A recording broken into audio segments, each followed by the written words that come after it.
2 Samuel 17. Again, like, I don't know, man. The Holy Spirit leads me into these rabbit holes where it's like most people just be like, Barzillai, okay. But those are the ones that I hold on to. I'm like, why? Like, why? Like, why? Why him? What did he do? What did he do? So this was also when Absalom had decided he wanted to be king in place of David. So David fled. For David to flee, it means that David knew that he was at a disadvantage. If he had stayed, something would have happened. David fled. And so in verse 27, when David came to Mahanaim, Shobi, son of Nahash, from Rabbah of the Ammonites, and Machir, son of Amiel from Lodabar, and Barzillai the Gileadite from Rogelim, brought bedding and bowls and articles of pottery. And they also brought wheat and barley, flour and roasted grain, beans and lentils, honey and curds, sheep and cheese from cow's milk for David and his people to eat. For they said the people have become exhausted and hungry and thirsty in the wilderness. So at least we know that 3 men came to help David at one of his lowest points in his life. Now, another question I had there were 3 men that were mentioned here. Why did you not mention all 3 men? Why only Barzillai? Why only him? When you think about it, with the level of influence that Absalom had gained, people had to choose a side. And choosing a side automatically meant allegiance to who you've picked and automatic opposition to the one you didn't pick. David, at this point in his life, did not have anything to offer. He was on the run. Absalom had taken away the hearts of the people. And yet, at the point in his life where he did not have anything to offer, these 3 men just didn't provide out of their own resources. They helped him. But at the same time, they were also risking their lives, because the fact that they helped him automatically meant that they were in opposition to Absalom. So you can imagine David as king would have struggled with trusting people. Because as king, people are around you, not necessarily because they like you, not necessarily because they agree with you, but because of what they can get from you. So at this point, David didn't know who truly liked him, didn't know who truly respected him, didn't know who was truly loyal to him. Most people are just around you for what they can get. So at this point, when David did not have anything to give, these 3 men came to his aid. This must have communicated deep, genuine loyalty to David. That you would help me in one of my lowest moments. I will never forget this. But again, the question still remains. Why did he single out Barzillai from this list? Why? I don't know, but a few options. Is it possible that Barzillai gave the most? The picture that came into my mind when I was studying this was, when I'm the oldest sibling, right? So there are times when we're growing up where maybe it's my parents' birthday or something, and we have to get a gift. Maybe my sister and my brother, maybe they couldn't afford it at the time. And so I would buy a card and say from all 3 kids. But really, it was one kid that bought the card or bought the gift, right? So that was the picture that came to my mind. Is it possible they've mentioned 3 names here, but hey, maybe Barzillai was the one who gave the most? We don't know. But there must have been something that he did that made him outstanding, that made him stand out, right? And also, in 2 Samuel 19, we see something happen, because when David was going to pay him back, when David had finally now gotten back to Israel, gotten his throne back, verse 31 says, Barzillai the Gileadite also came down from Rogelim to cross the Jordan with the king and to send him on his way from there. Now, Barzillai was very old, 80 years of age. He had provided for the king during his stay, for he was a very wealthy man. And the king said to Barzillai, cross over with me and stay with me in Jerusalem, and I'll provide for you. Like David was saying, cross over and just let me come and spend you. Like, let me give you your pension, basically. You don't have to spend anything again, man. Come and let me take care of you. But Barzillai answered the king, how many more years will I live that I should go up to Jerusalem with the king I'm now 80 years old. Can I tell the difference between what is enjoyable and what is not? Like, can your servant taste what he eats and drinks? Can I still hear the voices of male and female singers? Why should your servant be an added burden to my lord the king? You can imagine David is like, I'm indebted to you. Like, you've been so good. I need to pay back. And now I can't pay this guy back. He says, let your servant return that I may die in my own town near the tomb of my father and mother. But here is your servant, Kinham.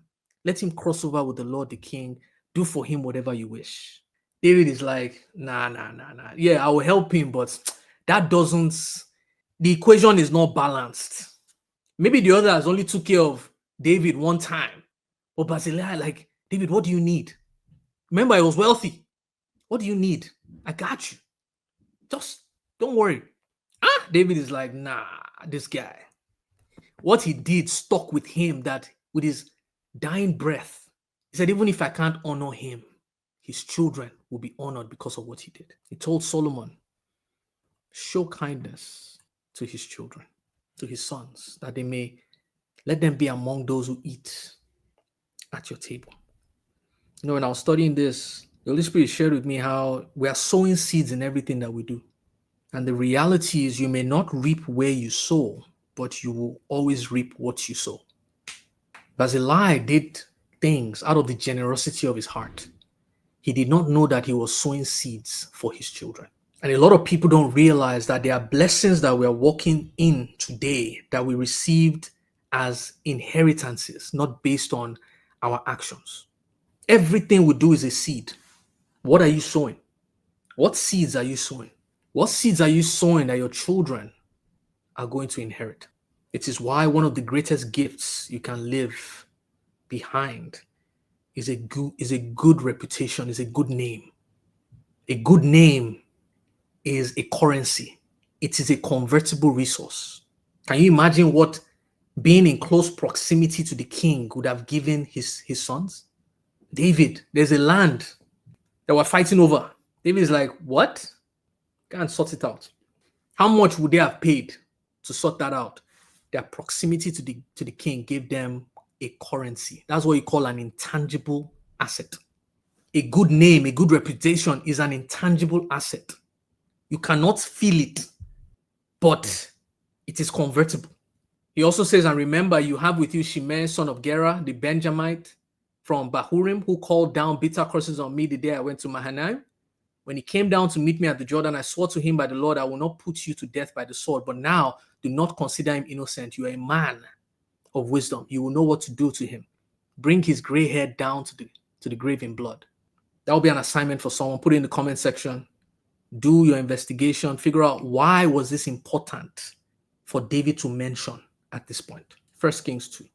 And this Shimei guy is from verse 8 to verse 9. Oh, I love that, JD40. Yes. A good name is currency. That's why Satan always tries to destroy people's names and reputation. Exactly. A good name is better than gold and silver. Verse 10, then David rested with his ancestors and was buried in the city of David. He had reigned 40 years over Israel, 7 years in Hebron, 33 in Jerusalem. So Solomon sat on the throne of his father David, and his rule was firmly established. So at this point, David has passed. You can imagine, when someone passes, there are people who mourn, there are people who rejoice. The people who mourned would have been supporters of David.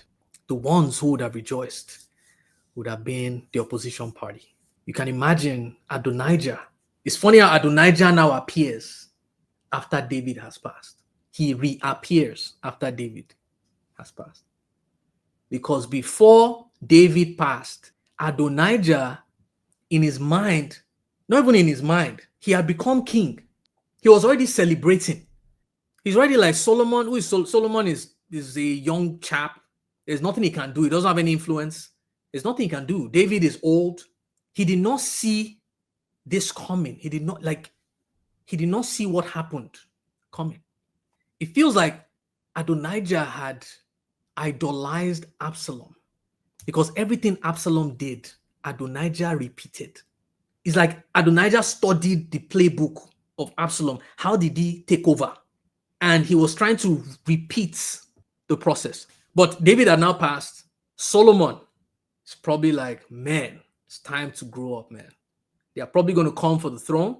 I'm going to have to establish myself. Bathsheba too is probably worried because, I mean, they only got to this position by sheer luck in their minds.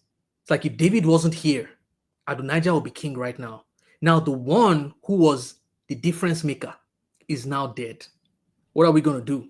What are we going to do?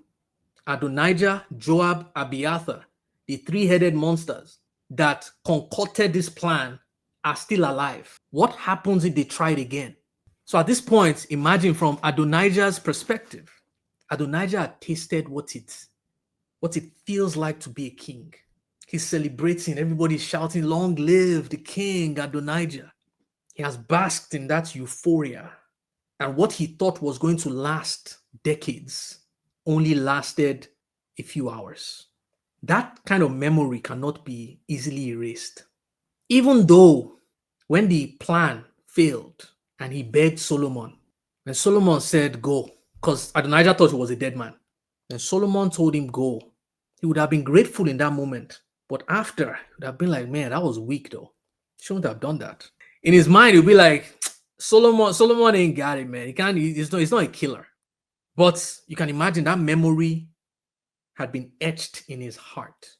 Him seeing Solomon on the throne was a constant reminder of where he was supposed to be. Plus, he allowed me to live, allowed Joab to live, even knowing that we betrayed him. He doesn't have the killer instinct yet.